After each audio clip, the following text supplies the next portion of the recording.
Hi, Mr. Gonzalez. Thank you for setting up an appointment for a telehealth appointment. I did go ahead and email you your DEXA scan results. So I put them in your medical chart. I'm not sure if you were able to see them. I did, however, receive the questions that you had, wrote them down, and no worries. We're going to go ahead and answer those questions for you. I apologize in advance if you see my little one running around. Downside of telehealth appointments is I unfortunately cannot control the little one. So let's go ahead and talk about your DEXA scan results. Your DEXA results were a negative 2.7. In that range, you are for sure diagnosed with osteoporosis.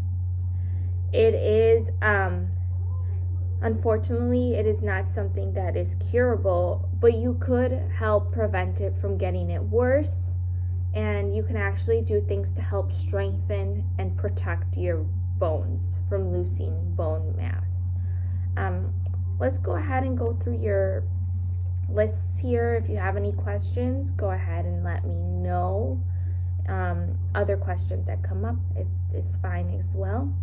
The first question you asked was, is there something I could have prevented, and are there any risk factors? This was something you could have prevented, but there's also things that you can't prevent. For example, age, your sex, and if you have family history of it. Those things are not preventable. You know, everyone has it. That's something that just comes with you, and nothing you can really change about that. But there are some things that you can help, that others could prevent it. For example, there's risk factors that come along with this. Heavy drinking, smoking, certain medications as well. Going off of that, we can actually move on to your next question. What can I do now to prevent this from getting worse? I do see that you do occasionally smoke a cigarette and that you have a cocktail or two every night. That is something that could help. If you stop that, you can prevent it from getting worse. So no smoking, so smoking cessation, and trying to stop or limit your alcohol intake would be a great way of helping to prevent it. Another way is to help yourself is that you can continue or start exercise.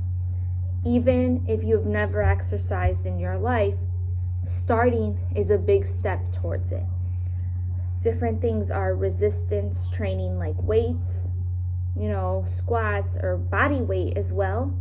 Starting from the bottom and going up is a good way and is a good thing to do. We can always, find exercise plans for beginners if you need that, or we can refer you to other places, like workout places or gyms or things like that. And some of them even have online versions, especially during this pandemic. That way you don't have to go out of your house.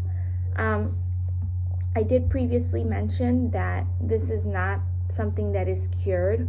Once you are diagnosed with osteoporosis, it is not reversible, but you can help make it better by strengthening your bones. There's a way that with proper treatment, you can protect your bones. Another question you had was, do I have to do a diet change or home environment? So with the diet change, there are two specific. The most important things in your diet would be calcium and vitamin D. And if you aren't able to do or intake more calcium and vitamin D, there is supplements that we can have the doctor prescribe as well. And the reason for that is because vitamin D helps absorb calcium. And you need calcium in order to strengthen your bones. Other things that you can include in your diet would be protein.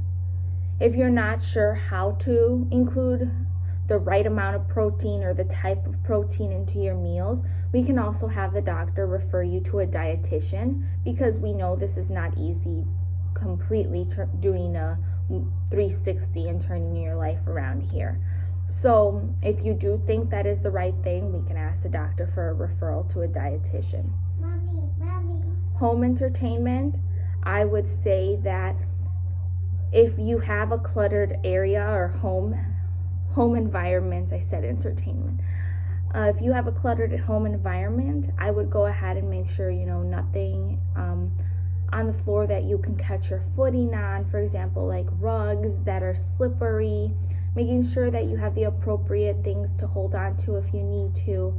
Anything that helps prevent falls is a big thing, because falls with osteoporosis can definitely lead to fractures. And one of your last questions was, can I take over-the-counter meds? Over-the-counter meds would be okay if you had pain, but a limited amount of pain, for example. If you are okay with that, I would just go ahead and make sure we'll talk to the doctor, see if he recommends a certain pain medication. But there's no over-the-counter meds that would specifically help your diagnosis of osteoporosis. There are meds, specifically bisphosphonates, that the doctor will most likely prescribe, and these medications help prevent loss of bone mass. So since there already is bone mass loss, we will want to help prevent it. And along with the medications, your specific diet, your exercise changes will help that. Thank you, Mr. Gonzalez, for making an appointment today with us over telehealth. Is there anything else I can get you? Or I can answer for you? No? Perfect. You go ahead and give us a call if you have any questions, or if you'd like to set up another appointment, okay? Thank you. Have a good day.